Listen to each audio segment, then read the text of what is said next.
और बता दें आपको ट्विशा केस से जुड़ी ये बड़ी खबर। आज ट्विशा शर्मा की सास ग्रिबाला सिंह की कोर्ट में पेशी होनी है। सास ग्रिबाला को कोर्ट में पेश करेगी सीबीआई। इससे पहले कल 6 घंटे की पूछताछ के बाद उनकी गिरफ्तारी की गई थी। इसके अलावा जो पति समर्थ सिंह है उसकी भी आज सीबीआई रिमांड खत्म हो रही है। तो इस वक्त की ये बड़ी खबर, ट्विशा शर्मा केस में आज ग्रिबाला की कोर्ट में पेशी होगी। कल सीबीआई की पूरी टीम ग्रिबाला के घर पहुंची। वहां करीब 6 घंटे की पूछताछ के बाद ग्रिबाला सिंह की गिरफ्तारी हुई और इसके अलावा समर्थ सिंह जो कि सीबीआई रिमांड में थे, तो आज वो सीबीआई रिमांड भी खत्म हो रही है।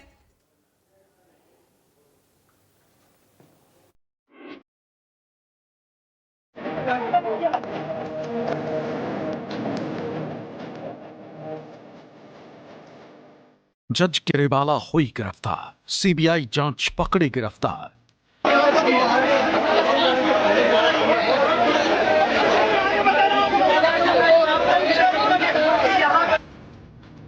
पहले जमानत रद्द, फिर पूछताछ, ट्विशा को अब मिलेगा इंसाफ।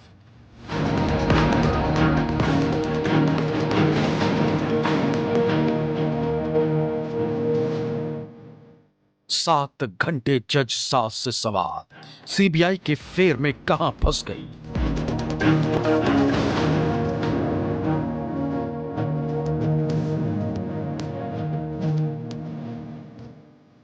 ट्विशा केस में सीबीआई की टीम ने इसी घर में गिरिबाला सिंह से तकरीबन 7 घंटे पूछताछ की। इसके बाद शाम को गिरिबाला सिंह की गिरफ्तारी। इसके बाद सीबीआई की टीम गिरिबाला सिंह को अपने साथ लेकर निकल गई। ट्विशा की संदिग्ध मौत के मामले में ट्विशा की सास और पूर्व जज गिरिबाला सिंह की गिरफ्तारी इस केस में बड़ी डेवलपमेंट है। हाईकोर्ट से अग्रिम जमानत रद्द होने के बाद सीबीआई की टीम आज सुबह करीब 10:38 पर गिरिबाला के बंगले पर पहुंची। सीबीआई की टीम यहां पहुंचकर लगातार 7 घंटे तक रुकी और इन 7 घंटों में सीबीआई की टीम ने न सिर्फ गिरिबाला से पूछताछ की बल्कि क्राइम सीन को भी रिक्रिएट किया, जिसके बाद सीबीआई गिरिबाला को गिरफ्तार कर अपने साथ ले गई। पूर्व जज गिरिबाला सिंह की गिरफ्तारी इतनी आसान नहीं रही क्योंकि इसके लिए ट्विशा के परिवार को कानूनी लड़ाई लड़नी पड़ी। दरअसल ट्विशा की मौत के बाद समर्थ सिंह फरार हो गया, जबकि गिरिबाला सिंह को केस दर्ज होने के बाद 15 मई को डिस्ट्रिक्ट कोर्ट से जमानत मिल गई थी। गिरिबाला सिंह की जमानत रद्द करने को लेकर ट्विशा के परिवार फिर से कोर्ट गया, लेकिन गिरिबाला सिंह को राहत जारी रही। इसके बाद परिवार ने हाई कोर्ट का रुख किया। गिरिबाला सिंह की अंतरिम जमानत रद्द करने को लेकर 2 अर्जी हाईकोर्ट में लगी थी। पहली अर्जी ट्विशा के परिवार की तरफ से लगाई गई, वहीं दूसरी अर्जी प्रशासन की तरफ से लगाई गई थी। दोनों अर्जी पर सुनवाई के बाद हाईकोर्ट ने गिरिबाला सिंह की जमानत रद्द की। हाईकोर्ट ने इसमें सीबीआई को भी तीसरी पार्टी माना। सीबीआई ने जमानत रद्द करने का तर्क दिया कि कस्टडी में लेकर पूछताछ करनी। ट्विशा के परिवार के साथ साथ प्रशासन पूर्व जज गिरिबाला सिंह की जमानत रद्द कराने को लेकर आगे इसलिए आया क्योंकि गिरिबाला सिंह पर आरोप लगे कि उन्होंने अंतरिम जमानत मिलने के बाद केस को प्रभावित करने और सबूतों के साथ छेड़छाड़ करने की कोशिश की। इतना ही नहीं, गिरिबाला सिंह को जिस दिन जमानत मिली उसी दिन ट्विशा की मौत को लेकर प्रेस कॉन्फ्रेंस की और ट्विशा के चरित्र पर कीचड़ उछाला। ट्विशा को ड्रग्स का आदी बताया था। जब वो चाह रही थी वो फर्स्ट डे की प्रेगनेंसी को रिवर्स करे, तो वो बार बार वो पूछ रही थी why do you want this, और आपने ये कदम क्यों उठाया।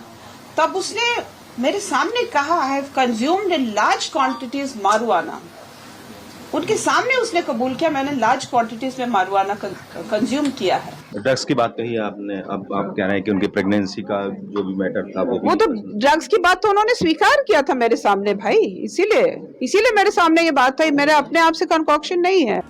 हाईकोर्ट में प्रशासन के वकील तुषार मेहता और ट्विशा के परिवार के वकील सिद्धार्थ लूथरा ने जो तर्क हाईकोर्ट के सामने रखे उसमें ट्विशा के मौत के बाद चरित्र हनन करने का आरोप भी था।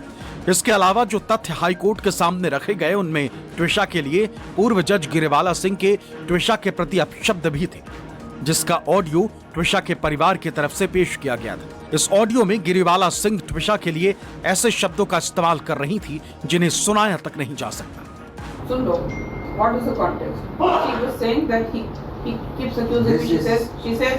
He says Randiya as Samarth. It's a very foul word and it's not the way it's used. It's not to be said, he said he never said that. I don't know, he said and we said, we don't know. But otherwise also I said, look, I have worked with Reshampura, Gwalior, I have worked with prostitutes. Some people do it out of compulsion. उनके पास जीवन का और कोई जरिया नहीं. Some people sell their brains, so they are earning. We are also selling our brains and so we earn. Some people sell their bodies, so they earn. There's no problem. But some people do it to earn, to climb the social ladder. Is there any such thing? So she said, never, it's never happened. And I said, any other thing that even after the marriage, whatever has happened has happened. इन्हीं सबको आधार बनाकर गिरिबाला सिंह की जमानत रद्द कराने को लेकर high court में तर्क रखे गए थे. उन्हीं तर्कों पर सीबीआई ने गौर किया और जमानत रद्द करने का आदेश दिया. जो तर्क हाई कोर्ट में रखे गए थे उनमें सीबीआई ने तर्क दिया कि ट्विशा के शरीर पर चोट के निशान, जिन्हें साधारण बताया गया लेकिन वो ब्लंट फोर्स से लगी थी. गिरिबाला सिंह ने जांच के दौरान इंटरव्यू दिए, ट्विशा के चरित्र को खराब करने की कोशिश की. ट्विशा की प्रेगनेंसी के दौरान जबरन गर्भपात कराया, दबाव बनाया कि गर्भपात के बाद ही साथ रहने देंगे. अग्रिम जमानत मिलने के बाद भी जांच एजेंसी के साथ सहयोग नहीं कर रही थी. निचली अदालत में पूरी तरीके से बचाव पक्ष के दस्तावेजों पर भरोसा किया. टीवी में छेड़छाड़ की गई, नजदीकी पुलिस स्टेशन को घटना की जानकारी नहीं. व्हाट्सएप चैट में गिरिबाला के खिलाफ प्रताड़ना के आरोप, निचली अदालत ने उन्हें नजरअंदाज किया. मध्य प्रदेश हाईकोर्ट ने माना कि गिरिबाला सिंह की जमानत रद्द करने को लेकर जो तर्क दिए गए थे वो जमानत रद्द करने का आधार बना रहे, लिहाजा जमानत रद्द की गई. रिटायर्ड जज गिरिबाला सिंह को लेकर एक और हैरान करने वाला खुलासा हुआ है.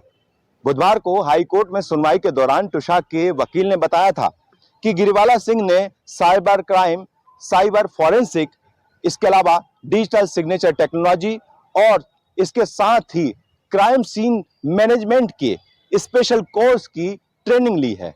उन्होंने दावा किया कि इसी ट्रेनिंग के जरिए गिरिबाला सिंह ने क्राइम सीन के साथ छेड़छाड़ की है. अब सीबीआई गिरिबाला सिंह को कस्टडी में लेकर ट्विशा की मौत मामले में बारीकी से हर बिंदु पर सवाल करेगी, क्योंकि समर्थ और गिरिबाला सिंह ही घटना के वक्त घर पर मौजूद थे. इन्हीं को ट्विशा के साथ हुए पूरे घटनाक्रम की जानकारी. विपिन श्रीवास्तव, भोपाल, न्यूज़ 24.